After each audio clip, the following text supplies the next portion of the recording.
this body of work is some shit, like, I think even the biggest Trippie Redd fans would be surprised at how this album is really going to sound. Like, this shit is a whole different ball game of music.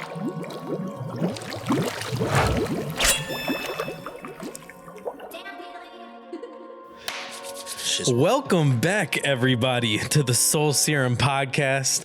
I am your Down in Ohio host, Clay Bonine, and we are back on the podcast. First episode in a while. We're getting straight back to the interviews. And our next guest, we have a familiar guest on the show today, actually. Since we last talked, he's now a certified platinum producer. He's been globetrotting around the country, DJing in places like Columbus, Phoenix, wherever. And my personal favorite thing is he's been tweeting a lot about Yeat recently. Joining us in the studio almost 2 years later exactly, we have Harold on the show. Can I get a clap from the studio audience? What's up, boy? How you doing? I got this backwood guts in my head. What's up, man? I want to give you a hug, brother. Happy to see you. We just got the mic set. Don't give me a hug. There's too much movement. No, too much bro. movement. I'm trying not to fuck it up. You see how happy I was to see you, man. I almost cried when I jumped out the car. It's like, damn. No tears. Only tears of happiness today. Exactly, but man, welcome back to the show. You were episode 20.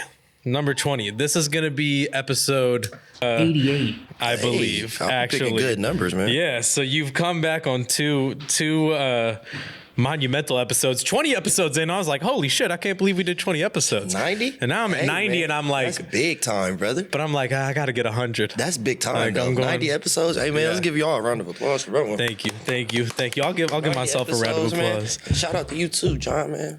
Fuck. So yeah, shout out to John behind the camera amazing. too. Recorded almost. If we've done 90 episodes, John's recorded like 80 of them. 90 fucking episodes, man. Wow, bro. Yeah. What an honor, bro. Thank you. Thank you. I appreciate it. Yeah, man. And so it's been a while since we've last talked. So just first and foremost, how are you? Hey, man. I'm actually doing really good. Like, and I actually mean it. Like, I'm doing really good. Like, I'm actually good, bro. That's wonderful to hear. It's been almost 2 years exactly. It's a little over 2 years exactly since we talked. Yeah. Man. Last time, the crazy thing. Oh my God! Remember? Okay. So damn, this is crazy. We didn't even speak about this off camera. So that day, at that interview, if you remember, I was talking about my friend that was having drug problems or whatever. Yeah. That same day, he ended up dying. On the same day? On that same day. He was supposed to come with me to the... He was at the Noonie shoot, I think, right? Shizzy, yes, bro. Yeah. Rest in peace, Shizzy Rock, man. Damn, R.I.P.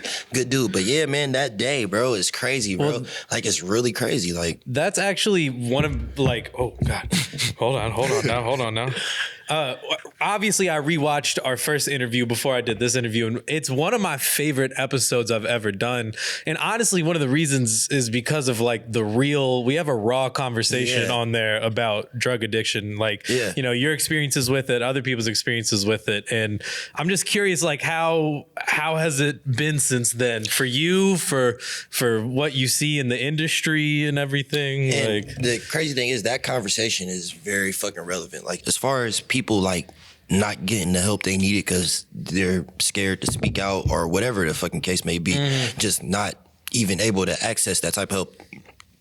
Still a big thing right now. Like, you know, like speaking personally from personal experience from my friend literally who died that day, literally like he was calling out and like all the signs were there, but we still couldn't hear him. Like, it's still hard to like even think about it. But like that day, like it just you can't tell, like, but looking back on it, it's like, damn, he really did need the help. But the signs were there. I feel like as a friend, I just wasn't there enough, and I beat myself up about that for the longest. Like, bro, that's why last year I stopped DJing, I stopped producing. Like, I beat myself up about that shit because he was supposed to come to that podcast, and I feel like in a way that would have prevented that from happening. But yeah, you know, it's just like after that, like, man, that's just make you just it's just like, damn, like you just find yourself not wanting to go down those same things. So it's just like do everything, just take everything cautious. Like I'm not here to tell nobody don't do drugs. Of course. Don't fucking do that because I'll be a hypocrite. Yeah. But if you gonna do it, bro, just be safe. Make sure you doing it. Your drugs are real, or you're getting it from a trusted source, or whatever it is, whatever you may do. Like, you know what I mean? Yeah. Just be safe with it. Like, you know what I mean? And especially it's hard because like a lot of the music that we like and the music that is in our niche is, you know, it oftentimes one of the main subjects being Never see that shit? yeah, I saw it. Bro, I can cut that out. Man, we gonna keep it real. But a lot of the music that we are into and that we're a part of, you know, has a strong, you know, drug subject usage, and it's like you're not going to tell anybody to stop, but there is definitely like you got to be cautious of the tales with the glorification and everything, you know? Man, exactly, man. The way these kids talk about drugs today, it just make you want to do it. You hear this motherfucker Yeat? You hear Yeat? This motherfucker make you want to eat a perk first thing in the morning. Good God Almighty. We could just get into it now. I wanted to talk about Yeat. I wanted to talk about you because like, oh my God. we are on the same wavelength. Do you have some of the funniest tweets about Yeat? Yeat is the greatest white man since Donald Trump. Is Yeat technically white? Is he white? I don't know. He's Romanian. I like running with that narrative, the Yeat is white narrative. It just makes it so much better. And he don't say the N-word. He doesn't say the N-word. He's just playing into it. Like, yeah. Oh my God, Noah. Didn't you tweet something like if Yeat could say the N-word, he'd be the most powerful? Yes, he would be the most powerful man in the world. Man, listen, imagine this. Imagine if Yeat and Cardi did a song. Like, I was just thinking about this yesterday. If Yeat and Cardi did a song, my phone would melt in my hand. It's like too good. They're not going to give it to us because they know it would be too powerful. But man, Yeat though, man, the way what is it? Okay, but like let's talk about it though. Like, what about his music specifically like resonates with you? Like, what is it? Why is this so captivating? And the thing is, I'm almost 30 years old. It should not be like this. How old is he? Like 21, 22? I think 21. So let's think about this. 21, 22-year-old white man from California. Whose name is Noah Smith. Noah Oliver Smith. And he has a bowl cut. Well, he did at one point, if he doesn't now. And he is becoming my favorite rapper. Like, you know what I mean? The world is crazy right now. Like, the times we living in, like, bro, there's no excuses. Like, if you're going to be great, you can do it. There's no excuses. Like, this dude, and what's so captivating is just, it's the way it sounds. Like, in this day and age, bro, there's no originality. Like, in this day, in his music, like, you know what I mean? Like, everybody sounds like a clone of somebody. And you can say Yeat sounds influenced, but very much Yeat sounds like Yeat. Like, he's obviously influenced by people, but he so sounds original. Differently. The way he makes his ad-libs, the main part of the song is just like some shit like otherworldly. On the last album, all of the like layers of crazy vocals, like it's not even ad-libs, it's like him going like like on the background. Imagine him like in the studio, you there and he's over there. That shit probably sounds so goofy like while he's recording it, but then when you hear it back, it's like that. Like, you seen that little key clip like when he was recording, like you low-key gotta put that in so people can know what I'm talking about. The little key clip when he was okay.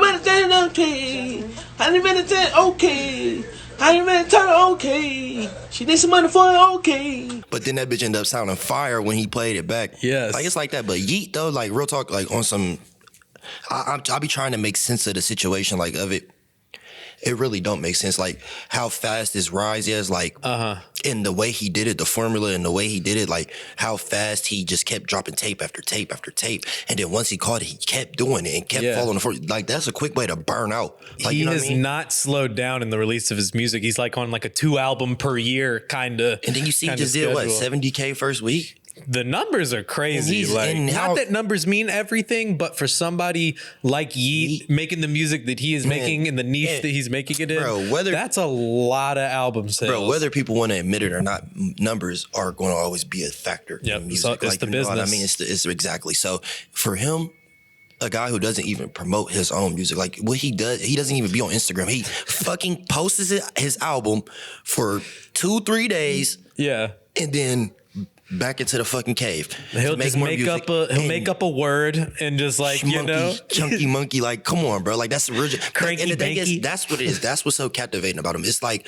once you start liking a rapper personally, like in his lifestyle, you're getting like intrigued by who he is as a person, the mystique, like the factor of him.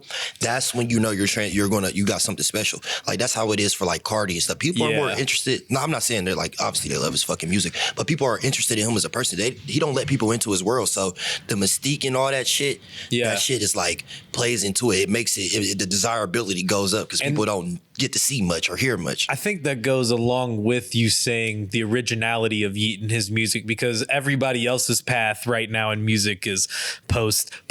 Here's my life. Here's who I am. Post everything. But Yeat luckily found a way to not really have to do that. Like, yeah, but man, then you got to also the TikTok audios. Fucking, you got to get a power also to Discord, man. What these kids are doing with Discord these days is crazy. Like, man, there's like fucking thousands of just people in music collectors, like these kids from all over the United States and the world, like whether they're rappers, producers, engineers, all of them are in Discord chats and they're working together, and then they're sending each other templates and then sending beats back and forth. And that's how Yeat was. They're in the collector. They start off 10, 20 people, build up to the hundreds and the hundreds of people, and then the fans start joining. Then boom, it gets bigger and bigger and bigger, and you're actually growing with these people as humans, so you feeling a personal connection. Like a lot of these little kids growing with Yeat, like they probably were in this Discord and they're just watching the rise, like how we grow with the artists of our generation. They're doing the same thing, like, you know what I mean? And it like, feels personal. Feels really personal to watch somebody grow up. And like the thing is, bro, the music is fucking incredible. That's the thing. Like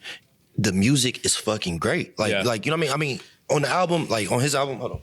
He has like on his albums, I feel like he does overbloat them a lot. Like he always does 30 fucking songs. 22 songs is a lot and he does that of fucking songs. Every fucking album. Yeah.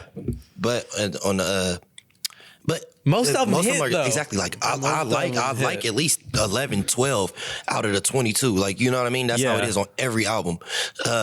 But I just feel like he should trim it down a little bit. Like how he did, what's the one before Afterlife? It's called Life. He didn't do that many songs. That one's on like there. 10 songs. Which 12 was cool. songs. Yeah, which is cool. I didn't think that was the best project, but he just followed up with a fucking 22 is a lot. But yeah, there's some, and also I think if he's going to want to continue this hot streak that he's on, he's going to have to experiment with his sound and maybe even lyrically. Not that we're listening to Yeat for the lyrics, right? But like if he wants to keep it going in some type of way. Yeah. And on this project, there was a couple. Myself is my bro. Listen, I'm sorry, kids. I'm not promoting drug use, but I was on ecstasy a couple weeks ago when this dropped, and dude, it was after I got done DJing after the club, and I was by myself, and it was just a come down, and I literally played the Myself song literally 25 times in a row, chain smoking cigarettes, just sad because I had no company, fucking girlfriends being a fucking brat.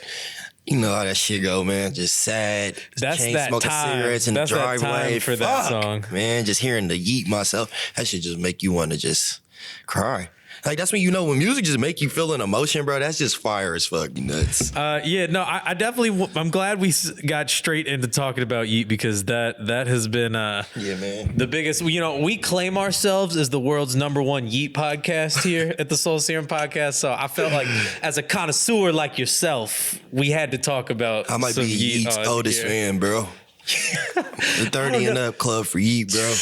You trying to join? That is an exclusive club for sure. Not a lot of 30-year-olds. I'll be 30 this year, bro. That's sick. When did you start making beats at first? I know we talked about it on the first episode, obviously, but what year was that? 2014. 2014. Think about how much the music process, the producing process has changed since 2014. Bro, the process is so crazy, bro. Back then, like, bro, when I first started producing, like, getting loops and shit from other producers and all that shit was forbidden. Like, if you did that shit, you were, like, trash. Like, dudes was. It was just you and fucking Fruity Loops and just had bro, to. And the thing is, like I told y'all, bro, like, when I first started making beats, I didn't fucking know how to do no melodies or anything. I was downloading samples, bro. I'm downloading fucking MP3 files, and I'm on YouTube literally learning how to chop samples. Like, bro, that's how I learned how to make beats. Yeah. For the first, like, 4 or 5 years of me making beats, bro. Yeah. I didn't fucking put no melody or nothing. Like anytime it was melody and shit, I would have somebody help me add the shit or something, or do some stock bullshit. Like, you know what I mean? How do you do it now? Have you adapted more definitely, to it? Definitely, bro. If I didn't adapt, bro, I would not be out here. I would not be. Boy, I would be fucked up, broke.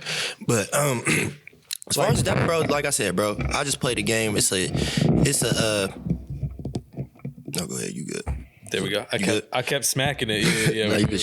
It's a bro. It's a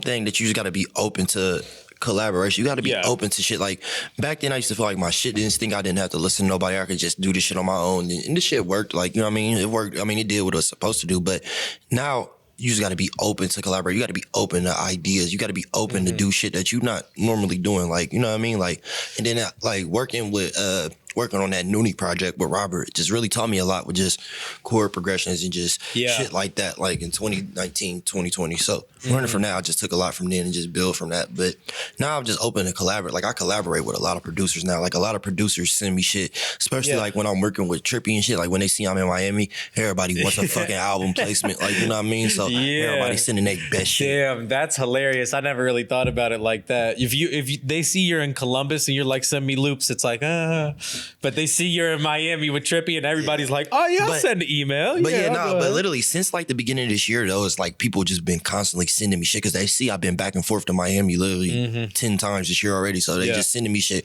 Everybody's sending me shit constantly because they know I was finishing Love Letter U5. They knew I was doing that. So well, let's talk about that a little bit too.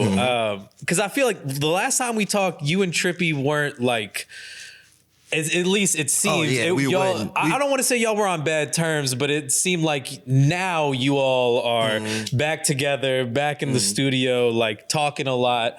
And I just wanted to ask you about that. Like you went out to Miami for the release of Mansion Musik, went out there and worked. Speaking of that, loose leaf, man. Loose leaf. Trippie Redd, loose leaves, man. Get you some, man. You feel me? Get you some. I got a box for my boys. This is for y'all, man. I left a box for y'all, but this episode is sponsored by Loose Leaf Red Rum. Trippie Redd signature backwood leaves. Yep. And it's gonna be some Trippie Redd weed coming soon. I don't know the details. I don't want to fuck up no announcement. You know I'm good for putting out shit too soon. But how has it been to be back with Trippie? Yeah, but basically working. back then,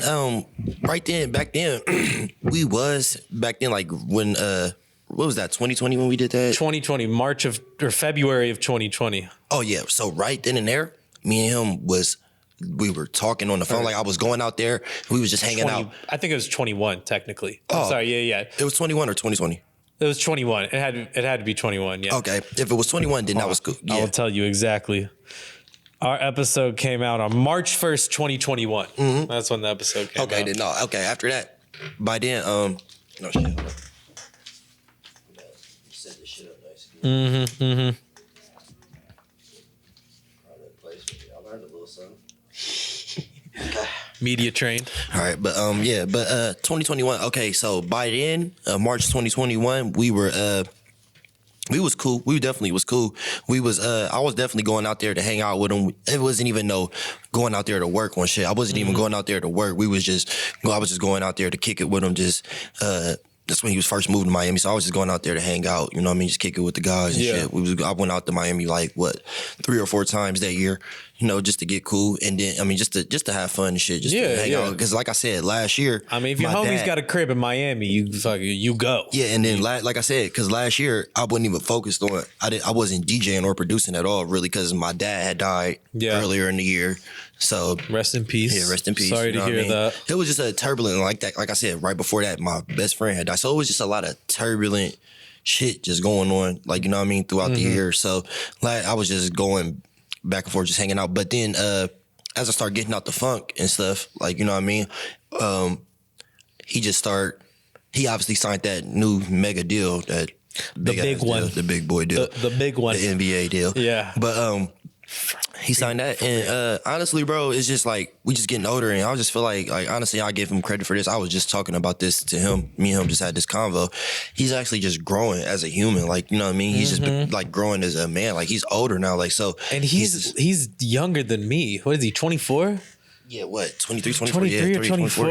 Yeah. That's crazy. And the thing is, I feel like he's because he's been in the public perception for however many years at this point, it's almost like, I feel like he's older. Exactly, But bro. he's younger than me, and I'm just like, what the fuck? The thing is, like, it's like, at first, like a lot of our, like, button head problems, like, that was just little friendship. Like, you know what I mean? You be with somebody every day.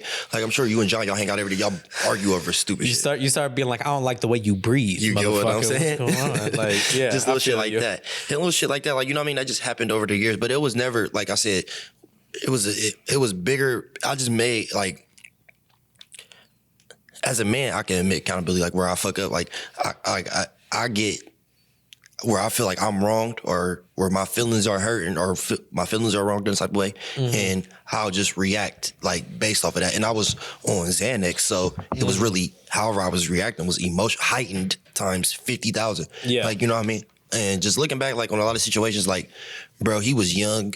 He's fucking growing up in the spotlight. Like, he's 17 years old, 18 years, getting millions of dollars, like, at once. Like, you know what I mean? Like, and he's looking out, like, you know what I mean? Like, I respect, like, Trippie, my dog, to this day. Like, you know what I mean? He's to my dog. Like, I just signed a deal with him. I'm gonna talk about that later. But Yes.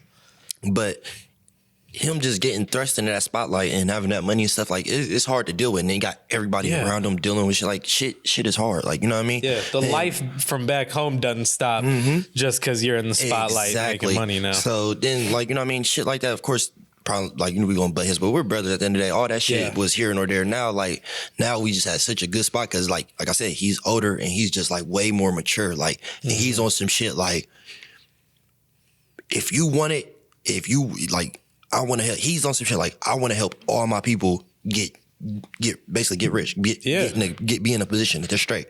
But you gotta want it for yourself. You gotta work. You know what I mean? Like, you just gotta work for it. And that's what it has been, bro. Like, me flying back to Fort Miami, whether it's when I first went down there, you feel me, for the Mansion Musik release, DJ down there, then flying back after that to work on the album, couple sessions through the album. Like, it's just, you gotta just put in the work, and it's gonna happen. Like I said, when I went down there to work on the album, which I like, not to, like, no bias shit, like, not just saying this to promote it, not just being, like, gassing it, but I real talk, know. this album, I feel like if he don't at least get, like, Grammy recognition, like, at least a nomination type shit, or at least considered, then something is fucked up, because this body of work is some shit. Like, I think even the biggest Trippie Redd fans would be surprised at how this album is really going to sound. Like, this shit is a whole different ball game of music. Like, some mature, like, I feel like this album will be played 20 years from now. Like, it's that type of sound. Like, it's a sound like, it's a sound like, all right, you know, a Love Letter to You series is going to be love based and it's going to come with that.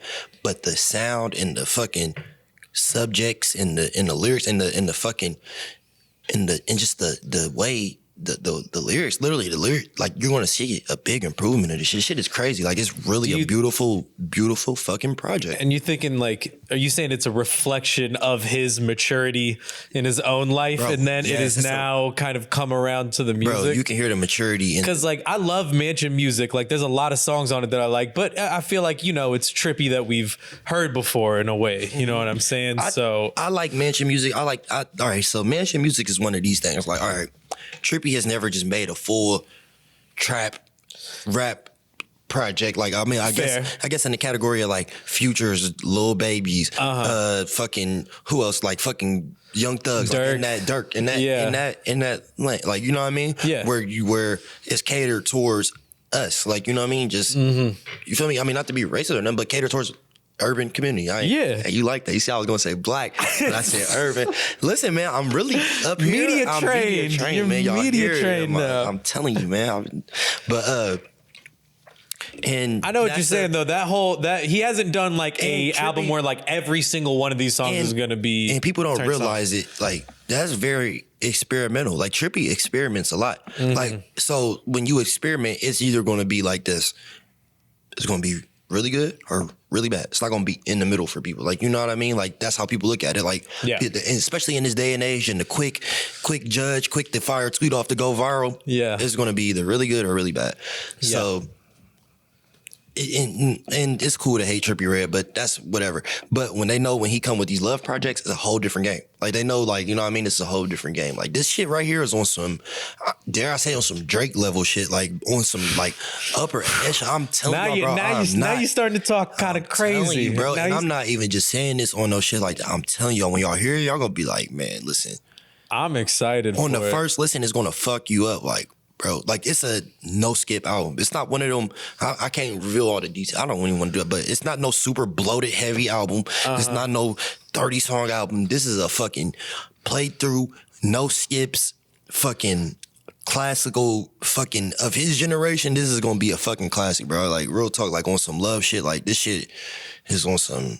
I don't even know, bro. Like you got me excited, and I feel like, man. bro, and I'm not just saying that because I got some records on here, but I do got some motherfucking. I do got some records on though. this bitch. I song with him and Sky, man. We did this shit on some like old school, like we took this one day. Like so, wait, let me say, does he have a studio at his place, or y'all go into studios in Miami? We go into studios in Miami. I think it was called the Hit Factory. I don't know what the fuck it's called, but we Is that go the in one there. with the crazy lights that I always see? I always see people in Miami are going to this one studio. It's like white walls, got some crazy ass. I know which one you're talking about. about. Nah, this is some. I don't know what the fuck this studio is. This has got to be prestigious. Hella plaques in there, but it's just some low key in the cut shit. It's just like his comfort studio there. But he also has one in his house.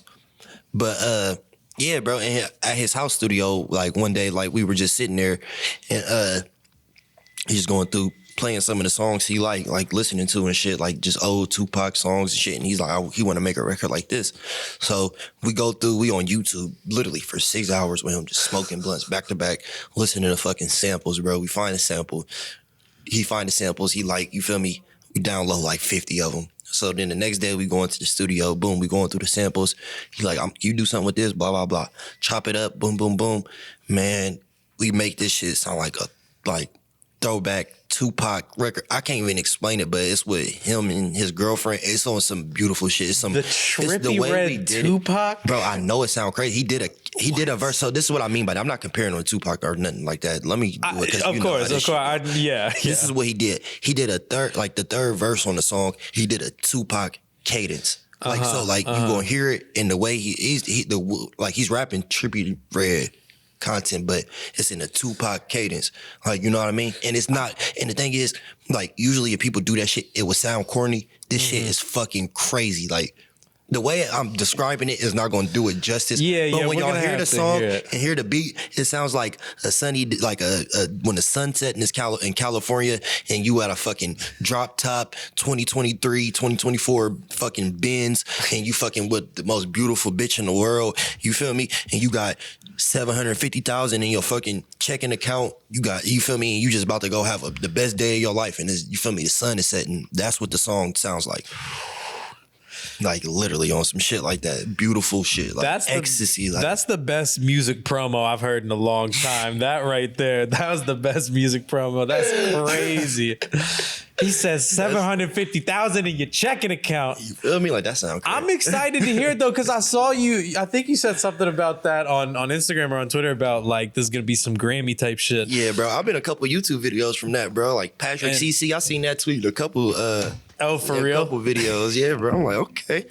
I mean, that's heavy. That's heavy wording right there. You know what I'm saying, bro? So have you been working with him on the project like throughout the whole time, or have you kind of come in towards the back end? I came in towards the end and just like, you know what I mean, just trying to like wrap things up, I guess, essentially. Yeah. Like I helped with the track listing and all that, like, you know what I mean, help with the order of the songs, you know what I mean, help.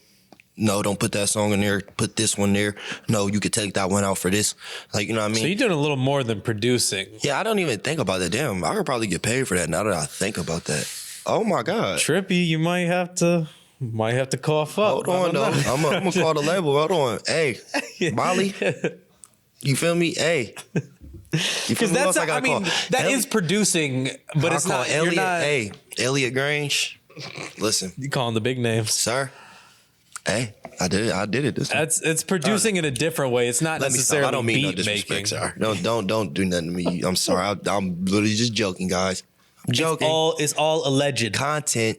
It's But I did do that. No, legit. but no, that's real talk. I did do all that shit. Like, you know what I mean? That track listing and all that shit. everything, But that's here nor there. You know what I mean? That's just love. That's just I do that with everything. I don't never just think of that as like no official shit. We friends. Like, you feel me? It's family. I mean, you haven't really Plus, exposed anything crazy on this podcast. Yeah, you know what I'm saying? Yeah, it hasn't been too juicy. Nah, he got a Michael Jackson feature on. No. Stop. playing, No, you know, only Aubrey, only big man Drizzy. You'll be gets surprised, that. bro. Trippie, bro, you not understand who he signed to, bro. He is signed to you know who Drake raps about, Lucian Grange. You know how you always talk about Lucian? Yeah. Lucian's son is Elliot. That's who I keep saying. Elliot Grange. Like Elliot, and that's who owns Trippie's label. Yeah. You know, it's one and the same. That's good. That's good company. No, to be Trippie really in. wanted some Michael Jackson vocals, I'm sure, and that A his couple label calls lets him- could get made. He'll have to pay a fee, but he could have probably get a little, maybe a line or two. Drake had the Michael Jackson feature on Scorpion. That song did nothing. What do you think? What do you think the MJ feature costs? What do you think? At least the M, right? It costs a piece of your soul. The Illuminati comes to your house and You gotta does do a blood fucking ritual. sacrifice. You gotta slice your hand. You know, put It's it on okay. the contract. Drake's already in the Illuminati. You know what I'm saying? So, Sign me up too. Shit, I wish it was that easy. Come pick me up. Where do I apply to be in the Illuminati? Do they have an online portal that I could Is there a apply membership? to? What the fuck? All right. You brought up that you signed a producer deal with Trippie. What exactly does that mean? What do you in producing deal in what way? I signed basically okay. I don't wanna If you can I talk signed about it, I don't want to. I signed so many words, basically a producer, like a development agreement where contracted to produce X amount of songs this year for X amount of dollars. And it's a couple other things worked in there, like what I get marketing, a couple other, but he looked out for me, like basically, like, you know what I mean? He put me in a position where I'm getting these good placements with these artists. Like, for instance, I got a good placement with Friday, you know, the dude who did God Did. Yeah, I did a crazy record with him and Trippie because of just being, like, you know what I mean, just being part of this part, not even part of the deal, but I'm getting this deal and this is putting me in that position to be there around to do this type of shit. So, like, you know what I mean, I'm just getting these type of placements, getting these type of looks. Yeah. And then when the album drops and I'm on the credits, like, you know what I mean, I'm on big records, like they're going to do a video for that record I was talking about. So that's going to be like, okay, he did this. More people are going to reach out, like, you know what I mean. But I'm You're getting basically the name out. contracted to do X amount of songs for him this year. So it'll be a fair amount of Harold and Trippie Redd songs coming up. That's great to hear, and it's also great to hear that like you get the flexibility of being able to work with other artists too. You know what I mean? And working with him, like you said, obviously gets you into these other conversations, into these other rooms. Yeah, for sure, man. He definitely looked out, man, like on some grown man shit. Like, I can't do nothing but say thank you. Like I said, bro, that's some grown man shit. Real Ohio you can't shit. do nothing but look out. Like I said, bro, I ain't got no kids, but that's helping me feed my kids. Yeah. Eventual kids, metaphorical kids. Damn, man, do I want to roll another blunt? Or, man, oh wait, is this grungy, bro? Is this grungy? If you no cigs inside. No. Why do everybody act like that, bro? No, because I don't get it smells. It's the smell. That's what it is. I just don't get it, bro. smell. Cigarettes are so like frowned upon in society. Like real men, all right. men smoke cigarettes. I did smoke cigs. I've quit, but you know what? My favorite part about cigs though was walking outside to go smoke a cig. I'm not even playing. You gotta really want to smoke that cig. You gotta want to fucking put your fucking boots on, walk out to the porch, fucking fire up that L&M Blue. I ain't gonna lie, bro. When I was in my Xanax phase, bro, I would fucking wake up, You just killing cig. open the window, feet up, chain smoke 3 of them. Yeah, I don't smoke cigarettes indoors. I only smoke cigarettes indoors, like if I'm doing like, because listen, I'm used to being with rappers and rappers do whatever they want. So I just do whatever I want. I'll just smoke a cigarette. We doing a video shoot, fuck it. We at the radio station, let's light up this American spirit. And the spirit, so you're going to be smoking for 10, 12 minutes. Man, come on, man. That's the good organic cigarette I'm putting back in the universe. Hell no. Yeah, no. You can roll up as many blunts as you want on this show. We are not smoking cigarettes. Hey, did you see how I tried to pull it? You see how I tried to pull them out to like hide them? I said, is this grungy? Is this grungy? Yeah. Bitch. You can roll. They look cool though. Like, you know what I mean? I like cigarettes. Look, let me tell you. They do look cool. I started smoking them again. Look, I smoked cigarettes when I was like, well, a couple years ago. I smoked them for a minute, but I stopped smoking them for like 3 years. Bro, I started smoking them because I went through this phase last year where I was wearing like greaser, like I had the leather jacket with the white t-shirt tucked in the pants with the fucking Doc Martens, and I would just smoke the cigarette for the image. For the aesthetic. Exactly. And then shit just... And then you were like, I do like this nicotine, actually. Then I do some drugs and smoke a cigarette, like, oh, this bitch hitting. Well, I low-key like cigarettes more than weed. Like, literally, I'm only smoking weed to look cool on this podcast. I would much rather be smoking cigarettes, I swear to God. I was like, what? I swear to God, I'm just literally trying to look cool for these guys. Like, what? That's awesome, actually. I appreciate that. You did look really cool smoking the blunt, but I can't sit here. You see how little the blunt was too? I know somebody gonna comment like that little ass blunt you was smoking. He put a 0.3. Yeah, I don't smoke big blunts, bro. And these leaves is big, but I don't smoke big blunts, bro. Like, that's not my style. You get your tobacco fix from the leaf. You don't need the this ciggy. Shit is, man, this ain't nothing, bro. You don't I need the ciggy bop. Yeah, I don't need it, bro. You right, bro. Mind over matter. Smoking cigarettes is cool. Anytime I catch a movie on TV, it is cool. Kids, if you're listening, it's not cool. But whenever, like, I saw Pulp Fiction come on one time. It make you want to smoke a cigarette. The way they hit them.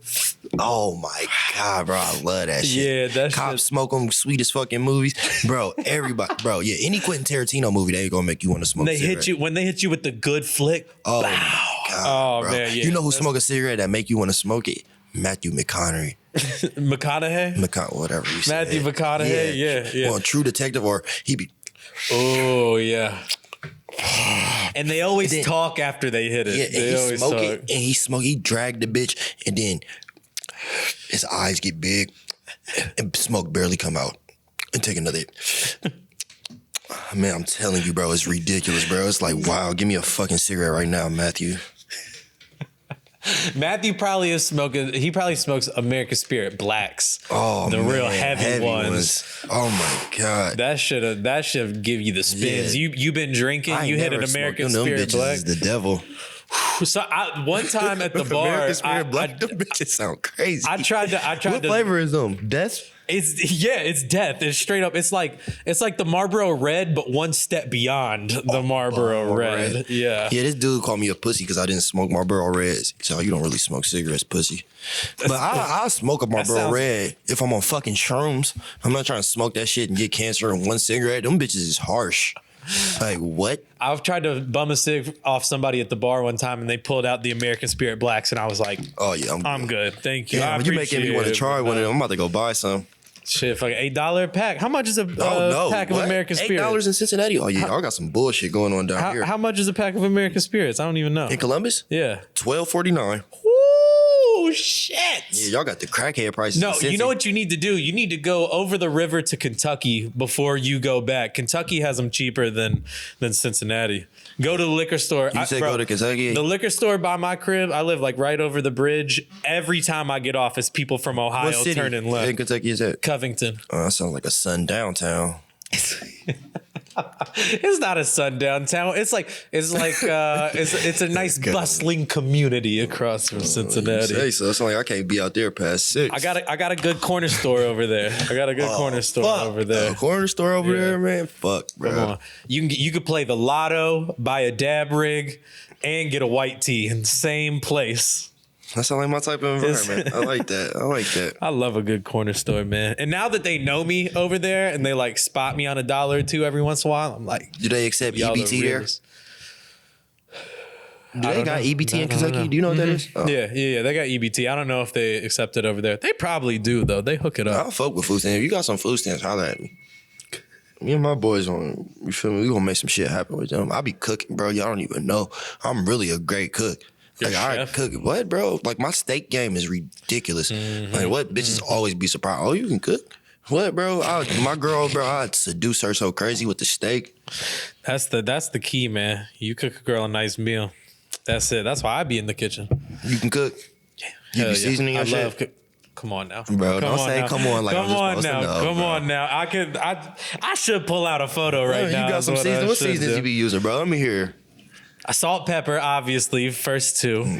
Garlic powder. Oh, shit. Onion salt if it calls for it, paprika. Okay. You know what I really like is the Tony Chachere's Creole. You fuck with the Tony Chachere's? The Tony Chachere's, yes. You know something. Put it on some fish. See? Oh, you invited to the cookout, bro. What's up? Come on, man. You say on some fish, too? Yeah, on some fish. On some fish. Yeah. I cook. Yeah. Oh, you must have dated a black girl before, huh?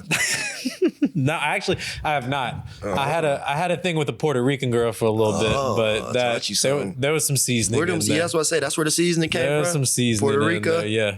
No, I like the chef, and also shout out to the good homie Patrick Jackson, one of my friends from high school. He lived with me for a while. He was mixed, and he made fun of me about my seasoning one time, and I ever since then he roasted you back, because I made food and gave it to him, and I had already seasoned it, and I gave it to him, and he went before he even tasted it. He just went for the season, and I was like, bitch, I seasoned that before I gave it to you. Was it just y'all two there, or was it people there? It was just us. My God, that's a personal roast. Yeah. Oh, you had to live. He didn't even taste it yet. I was like, bitch, I put shit on I put it. That's rice. Come on. Oh, but my seasoning, no. I've definitely ever since then I've went more heavy, and I can't lie. You taste the difference, though, I can't lie. He was right. You taste the difference, right? Absolutely, absolutely. So what's here's what? Okay, I'll tell you. I made some chicken wings the other night. All right, so boom, you get them out, you pat them dry. You know what I'm saying? Gotta pat them dry. You got your black card. Salt, pepper, you about to be able to say garlic. Nigga, son. You be able to say the N-word next week. Hey, he said it, not me. You feel me? He said it, not me. Yeah, he good. He good in my hood. I'm from the suburbs. He's good in my hood. We out in Pickerington. You feel me? Pickerington. Shout out to Pickerington. I don't know Ohio. what the fuck that is. Don't you feel me? Don't. I don't gangbang. Speaking of Pickerington, Ohio. No, I'm just kidding. But one thing I actually do want to ask you. You've been back on your DJ grind. Boom. You've been back on the DJ grind. You've been at Esco's in Columbus. Yes, sir. You did some party out in Phoenix, right? Man, I was DJing at the Super Bowl, so let me tell you about that, man. Yeah, let me hear it. Sterling, it was, if you know Sterling Shepard and Saquon Barkley. From the Giants, yeah. It was their birthday, and they had an event hosted by Cash App, sponsored by Cash App, I meant. Bro, so we in fucking Phoenix, Paradise Valley, bro. They rent out a fucking 3-bedroom crib, 23-bedroom house, fucking big as fuck. They got fucking, first of all, when I tell you this is nuts. The NFL shit is on a whole different, like, athletes and rappers are playing on a whole different scale. Like, rappers got money, but athletes got money. And I really want to speak on this because these football players do drugs. Like, the ones they do drugs. I can't even talk about all the shit. Like, it was a lot. But let me tell you about this stuff. Yeah. Basically, it's a big ass house, and the whole like bottom level, like the living room was probably like the size of this whole room, maybe bigger, like 2 of these rooms.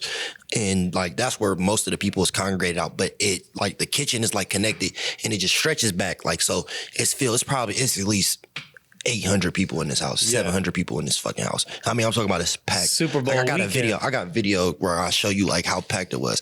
But fucking everybody from Odell Beckham to Micah Parsons, everybody in the NFL was there other than fucking the Eagles and the Chiefs. Even Bert Kaiser was there. Is that his name? Bert, the comedian Bert Kreischer? Bert Kreischer. Yeah, he's funny as fuck, bro. He was there? Bro, I took a picture of him. Look at this.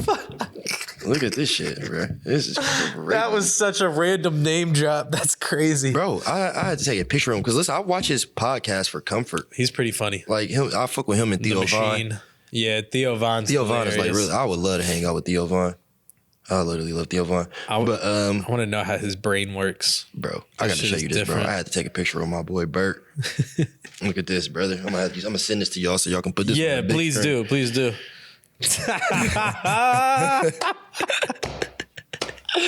Oh, Crazy, that's right? fucking hilarious. But yeah, bro. Oh my Like literally God. random people were there, bro. Fucking the commentators there. I think fucking Tony Romo was there on some random shit. Like it Holy was shit. random as fuck. Random people were there. And were Bro, you DJing the I whole DJ'd time? the whole time, bro. Holy the whole shit. fucking time, bro. Listen, when I tell you, bro. All right, so Drake's lawyer is there. It's this dude called $2 Steve. He walks around with $2 bills. Like he every day he goes to the bank and get $5,000 out in $2 bills. Bro, listen to this. Listen to this shit. What? That? Bro, listen to this shit. So he is a great dude, by the way. Like I don't know if he'll ever see this or this will make way to him, but Steve, bro, you are a fucking great fucking man. Thank you, bro. You really that interaction with you was just great, man. I can feel the genuineness. Shout out $2 Steve. You feel me? But this dude, and he gave me like fucking $200 and $2 bills just handled. So like just you feel me? That's just like a wad. Like literally, It's he like just a was handing them wad out, just of putting them on the $2 thing, bills. like literally, and then just start putting them next to my DJ mixer. But yeah, basically, I played a Drake song, you know what I mean? And then that's when my boy Roger started telling me who he is, blase. Then like he come over, I think he's kind of drunk at this point. And then he started telling me a story about his son, rest in peace, blase. And then he asked me to play the song. So I played the song they want me to play. And that's when I seen like that he really gets that money out because he just start throwing fucking $2 bills everywhere. And by the time that song is over, bro, the whole fucking floor of the house is covered in $2 bills. Like literally, he had to throw like at least $1,000, $2,000 like in $2 bills. Like $2 bills literally everywhere. Like if it was to the point like if I wasn't there with my NFL friends, boy, I would have stuffed my fucking bag so much, bro. I was so fucking mad I couldn't do that. Like, Cause you gotta play it Bro. cool. You're in a room full of rich dudes and like exactly. you I don't can't, wanna you look like can't that. be picking Bro, $2. I'm fresh as fuck. I got this shirt on, the chrome heart. I'm looking fresh. Like, you know what I mean? I got my Rolex can't- on. You feel you me? I'm can't like, be- I gotta fit the part. But bro, listen, if I wasn't there with him, I swear to God on everything, I would have really got a broom and just start sweeping money up. Would have walked Bro, out. I'd have walked out with that shit. It wouldn't have been enough to fit in that book bag that I got, bro. Like it wouldn't have been. It was so much $2 bills, bro. It was ridiculous. That's insane. How long did you DJ for? Bro, Like how oh many my hours? God, Because bro. if you're a party like that sounds like it would last for first of way all, too long. I got to the party. I got there at 9:00. It was when I got there. Literally, it was just me, Odell Beckham, and the 3 people he was with. Literally. And by the way, me and Odell, I roast his ass every time. First of all, my boy called me on group FaceTime before we went, like, because he was on, it was Shep's birthday, but we all was on the phone. Roasted him. We was roasting back and forth on the phone. As soon as I got there and seen him, roasted his ass again. We was just roasting the whole night, literally roasting the whole night. Like, when I first seen him and got to the party, that's what we did, start roasting. But then, but I was DJing, so I got there about 9. I started DJing about 9:30. Like, you know what I mean? After I set up everything, start getting the cords wired throughout the whole house and shit. I didn't fucking get done DJing until 4.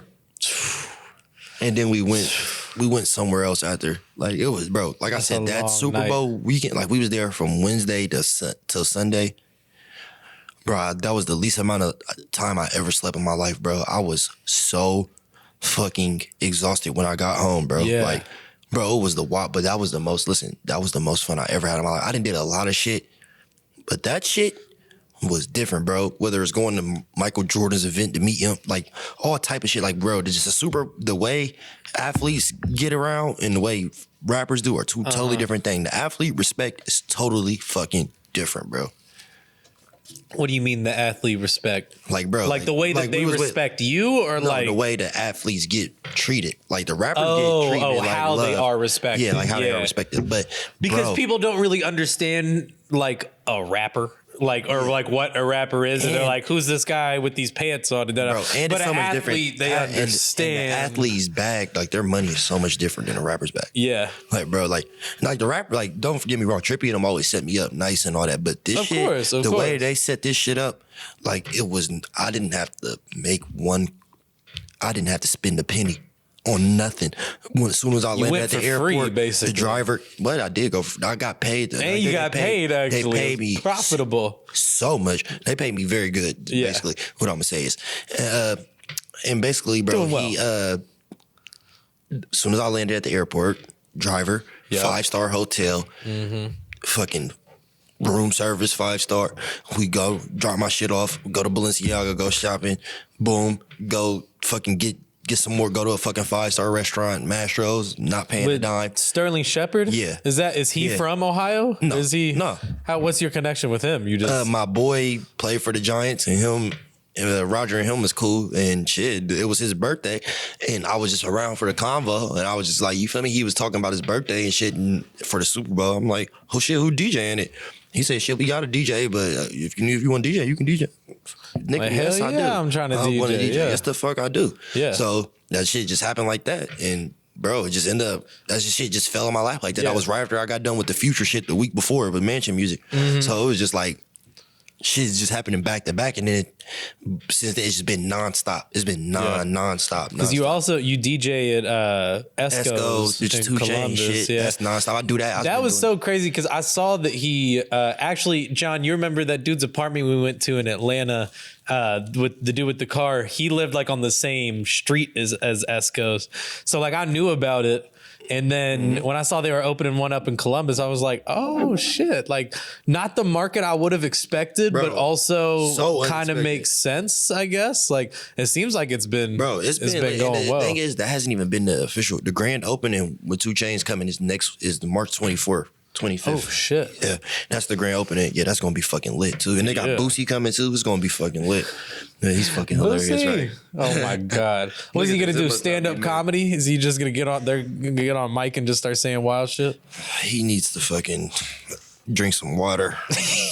His eyes don't look the hell he is. Let me stop playing. I'm joking, bro. Shout out Boosie. Shout out Boosie. I don't want. A lot of times when we start talking about this, I'm always like, oh yeah, shout out whoever, come on the podcast. Bro, I don't want Boosie on the podcast. No, I can't lie. Shout out Boosie.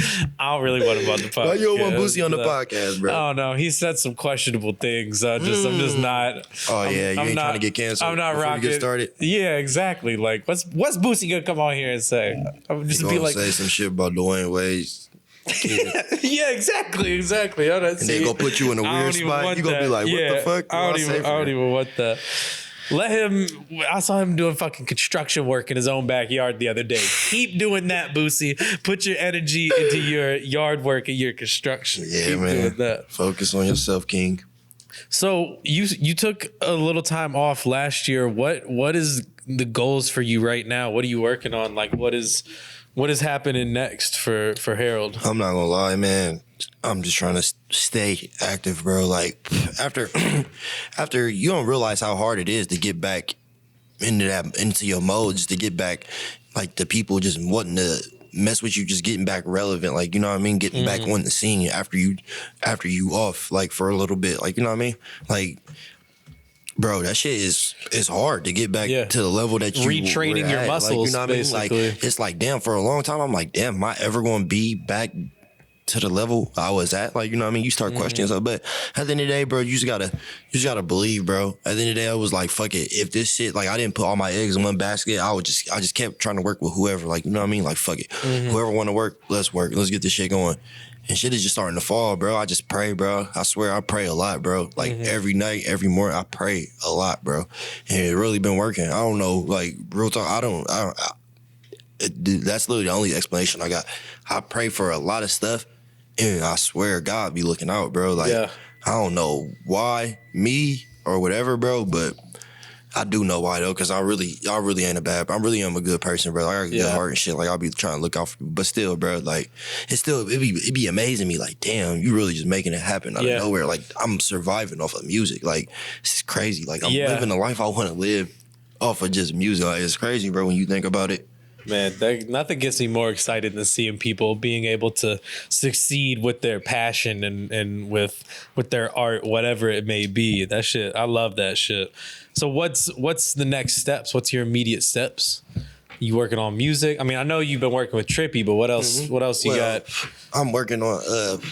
I told you I'm working on with Majors though. I'm working on a tape with him. Me and Zelly working on a little project in the works. Zelly Ocho, podcast alumni. Shout out Zelly Ocho. You know, hopefully we can all come together with all of us. You know, and get a little 1400 podcast when all of us are here. If I make that happen, man, I low key got to get like I won't even be jersey in here. I gotta get like you gotta put We'll like put you in the Harold rafters. jersey. Yeah, like We will put you in the rafters. Hey, when I make that happen, man, just understand I gotta get something where I'm initiated in. Mark here. Like, that. You know what I mean? We will put a Harold jersey in the rafters, a plaque or something. Yeah, there we Can go. you imagine? There I we wouldn't go. even be on the podcast. It's you, no. Trippie, Zelly, K Suave, and Tay. I'm gonna just step But out. you a big here, man. We need you in here, man. I'm gonna just have glue. some cue cards asking everybody some questions and everything. No, that'd be legendary, man. That'd be With the purple set, hilarious. that's gonna be crazy, man. We're gonna need some more turf. Well, we got more turf. It's okay. We can gonna make it happen.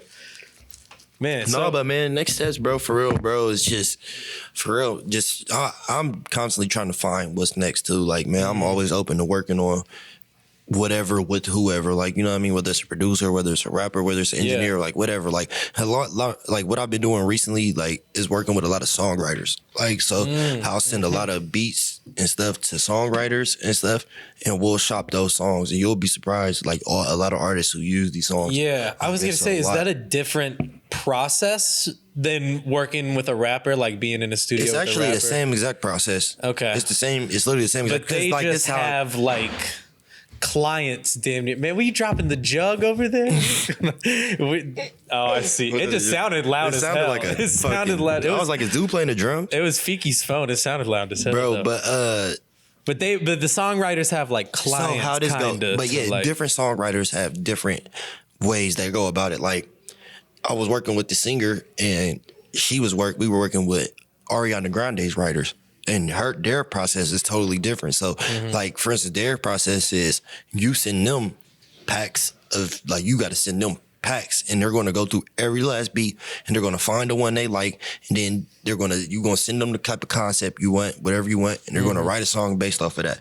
Like, you know what I mean? But these other songwriters I work with, for instance, like, what's his name? Damn, I forget this dude's name. He's so fucking talented. But I'll just use my boy CJ Francis as an example. Like, I'll just say, insert his name for this dude. So, like, we'll be like, okay, we're in the studio, boom. Let's work on some shit. Me and him work all day. Work, make 5, 6, 7 songs. And then boom, whatever artist you feel me, we fucking with for the night, we gonna go to the studio, play them songs, play them, they fuck with them. Oh, you can use this, you can do this record, boom, boom, boom. Yeah. And then that's how you get a record in the fucking future a little bit, or one of these artists' hands. Like, you know what I mean? Like that. Like, you just work with these songwriters, and that's what I try to do. Build a catalog, build a repertoire with these songwriters, so that way whenever they need beats or something, the first person they call is me. Hey, I'm working with blah blah blah. I did a song with the Christian rapper Lecrae because of my boy CJ. The song never came out or nothing yet, but I did a song with Lecrae, a Christian artist, because of that. Like, you know what I mean? I just sent my boy CJ Pax. He in Atlanta. He worked with a lot of people. CJ done worked with Drake. He worked with everybody. The Christian rappers see that your beat email is drugs at Ableton? No, that's what I'm saying. My shit goes to that shit's hilarious, by the way, that it's not drugs _ it's not drugs at the Z, it's just drugs at ableton.com. That shit fucking kills me. Every time I see you post like somebody said loops, I'm like, how the fuck did he get that email? Bro, I don't know how, bro. It just worked when I typed that shit in. I was like, how did they allow that? How were they like, yeah, sure, we'll let this one I'm go, a veteran, dude. bro. I'm old now, bro. When you almost 30, bro, they give it a different respect in the world, bro. How old are you? 25. Yeah, see, you get in that age where, like, okay, now you're getting older. Like, you see, like, all right, now I'm grown. Now you probably feel finally grown. But when you get 30, you're going to see life totally different. You're going to be like, oh, these little 25-year-old fuckers. Like, I wasn't even grown yet. Like, you get what I'm saying? You're going to be like, these little 22-year-old fucks. I do feel more mature and more grown, but I also do recognize that because at my job, everybody I work with is like at least 8 years older than me. And they're all, like, I mean, I joke with them, but I'm like, y'all old as fuck, bro. Like, y'all, I'm young and invincible. Nothing hurts me, you know, but like, but I know that like I'm going to be that old fucker one day. Yeah, yeah. Bro, just drink a lot of water, bro. Drink a lot of water, bro. Weed and water, baby. Weed and water. I'm gonna be an old fuck, but I'm gonna that generation's Yeat. I'm gonna get it. I'm gonna be like, yeah, this is tight. What do you think is after Yeat? Like, what's after? What can be after Yeat? Like, I think after that is gonna be artificial rap, like artificial intelligent rap. That's the next step. Honestly, is the Be a AI fucking rap. robot. I don't even know, man. Like, what is after Yeat? Like, I almost feel like it has to start going the other way. I think rap is going to start going back to like rap. Yes, yeah. I think it's smart dude. Kind of like at that point where it's going to start reversing. Somebody's going to do it in a cool way. Yes, like you know what I mean. There already is some like white Jid, Corday. Corday. No, he's fucking dog shit. Jid. Oh, I can't say that. I'm a producer. He sucks. What about Jid though? Jid's cool. Oh my god, Jid and Trippie have a fucking. Oh, stop! Don't say that. Yeah. Don't say that. Damn, bro. Damn. Trippie and Jid. Because when Trippie wants to get into his rapping bag, he can. And a lot of people don't know that. No. Y'all not understanding this shit. Oh. What I'm telling y'all, it don't sound nothing like what y'all think. It's some crazy shit. Like, okay, you got me excited for Love Letter to You 5. Bro. This shit is crazy, bro. And then he got other albums coming after that. Like, man, he got some shit, bro. That boy working, boy. I ain't gonna lie. Not even on no shit like that. Like, but he's just getting better. Like, I think he finally starting to understand it. Like, for a while, he would let the critics and shit get to him. Mm-hmm. But now he's just like, at this point, he's like, fuck it. I'm about to just make the best music I can make. I'm doing what I want. I'm playing by the rules I want to play by. And it's not like his shit's ever flopped. His shit, he's one of the most well-streamed artists in the world. He sells really well. His numbers do really well. His arena, he's about to be doing arenas and shit. Like, his last tour when he came here, they had to bump it up to a bigger venue. They sold too many tickets and they had to bump it up to like a what's that? Was that what I thought it was?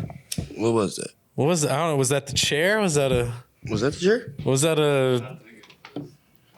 I shit it myself. I definitely did, bro. I'm sorry. I don't know. I was holding that shit in. I think it was that spicy chicken. I don't eat spicy food. It was a long time to have to hold it for. I don't eat spicy food. I respect it. It was that spicy. That shit was good. Richards. Richie's. You call it Richards. That shit. That's the official name. Richards Chicken. That spicy chicken spiced it up. Richie's restaurant shit. Speaking of what, my Balenciaga sweat. I just saw Fiki go grab the takeout box after that. He said, "Oh yeah, I need a wedge." Yeah, Fiki, grab me some toilet paper while you at it. I'm gonna wipe my arse. Hey, I find it so fucking funny when white people say that. Arse. What's that like? Irish, Scottish, I think. My arse. Oh, me arse. My arse. Quite medieval. European. That's some medieval shit. I got a 23andMe test done. I'm 99.9% white. I'm 0.1% or 0.01% Southern Indian. Whoa. Is what it says. And I was like, well, that's just, I mean, if you're giving me 99.9% white, don't make me feel better and give me some Southern Indian. Like, shit. Tell me I'm 100% I feel like they just be throwing that bullshit in there to make people feel exotic. They put like, you know what I mean? They gonna tell me I'm German. Oh, yeah.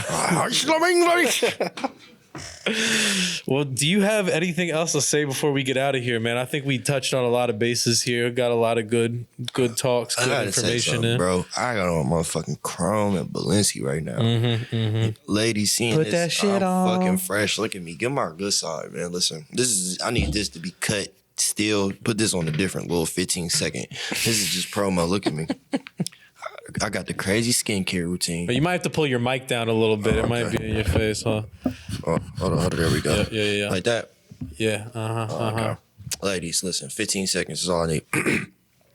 Crazy skincare routine. I got the manicure, you know what I mean? The pedicure. You feel me? I got the bust down roller. I got the chrome on, the Balenci on. And I got the fucking fire hair. Look at that. The good hair. Why wouldn't you fuck me?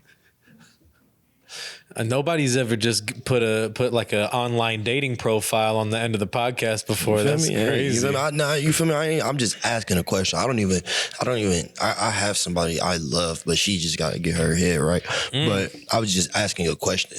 Like, why? Like, you feel me? Why isn't every girl in the world just racing to fuck me? Like, do y'all wonder that as a man? Like, every bitch should be wanting to fuck me right now. I'm lit. I got this motherfucking money. I'm going crazy.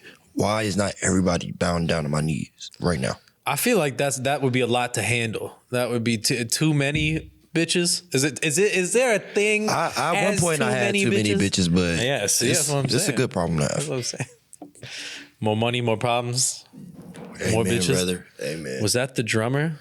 Was that the drummer downstairs? Perfect timing. I thought I heard it.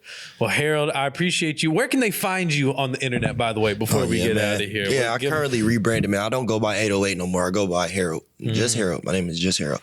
But at It's Not Harold, Instagram, Twitter, you feel me? Go there. You feel me? You can search me on YouTube, Google 808H, you feel me? Whatever. Yeah, Love Letter U5 coming soon. I got a couple of records on there, man. You know, I've been working with a couple people, project with Major, project with Zelly, couple shit coming soon, man. I'm DJing. If you ever need a DJ, holler at me, man. Yeah. Just DM me. I got you, man. I'm fucking with everybody. You need beats, holler at me, man. I'm here. Beautiful, beautiful. And if you need us, you can follow us at Soul Serum on Instagram and Twitter. Subscribe to us on YouTube, the TV page, the main page. Go like and comment on all our YouTube shorts. We're trying to fucking bust down that algorithm in there. Shit, man. I appreciate you for coming on 2 years later. Brother, man. Maybe 2 years again after this. We'll still be going. You might be on episode 200 by that I feel like point. 2 years from now, even man, know. y'all be big when y'all's no jumper shit type shit, man. You know. Man. And we got other shit to make happen this year. I told you. I got something for y'all. We're gonna make it work. Please, yeah. Keep me updated on that. Shit, man. As always, thank you for listening. I am your host, Clay Bonine. I'm Harold, brother. We'll see y'all next week. Shout out Hulk Hogan. Shout out Nard. Brother. Shout out Giovanni, man. We out this bitch. Deuces.